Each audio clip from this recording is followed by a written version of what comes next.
You know, I've been at Kennedy Space Center many times. What was really good about it this time is I got to bring April, Dave, and Chase with me. All right, guys, this is the Saturn V exhibit. I've been telling you all about it. There's only 3 of these rockets still in existence.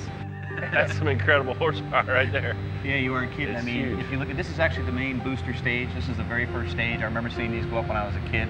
It's kind of my background. I studied in college, a little bit about aerospace and also aviation, but they hadn't. So I always love to bring somebody who's virgin to it and let them experience what it really was all about and really what happened. And you could see in their eyes when they started seeing all the different things out there, it was really blowing them away. And that was very gratifying for me. This is kind of something we want to integrate into the bike. I mean, we got to look at this. I mean, this is such a prominent feature of this rocket, having these 5 nozzles out the back.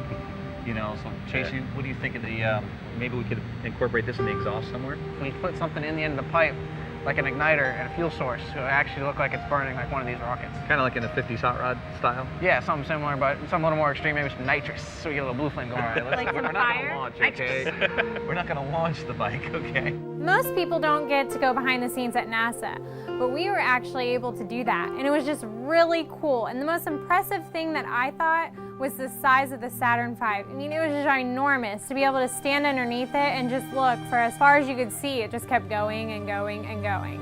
And it was just really cool to see that the size of the engines and everything, it was just ginormous. See, Well, this, that's a big rocket. Yeah, it is. Look how far Wow. down there it goes. The whole bottom, actually, it's over here. It's almost 5 million pounds just for the one stage. I was just reading over there that you get up to 25,000, is it 25,000? 24,000 miles per hour. I couldn't imagine the pressure that you'd have going that Oh, fast. the G's. The G's are amazing. If you look here, this is where stage 1 ends. Now, the way they got this thing separated, there's that corrugated metal you asked me about, Chase, would normally be covering all that. But right here, this is where the second stage is. You know, you see that famous picture, have you ever seen, where the one part's falling away, and then you see the second engine's light. I think the movie Apollo 13 had a good representation of that. But if you look at the second stage over here, you can see where it shows you that this one actually gets them up into the basic orbit.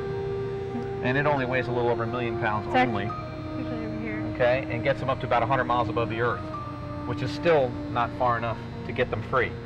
So then you have to go up to the next stage, which would be the third stage. What's in this? This is all fuel again.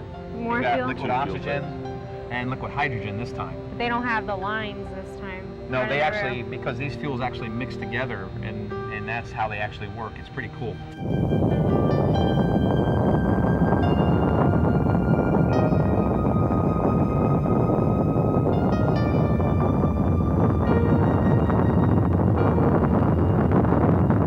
You can see up in the front here the lens in there, the lunar excursion module, and then of course the command module's up in the front, and the crew sits on the very top. That's crazy. But this piece right here is what got him into what they call TLI. It's trans-lunar injection. You got to go a little over 17,000 miles an hour to stay in orbit, but you got to go over 24,000 miles an hour to break away from gravity. And that's why this engine accelerated them.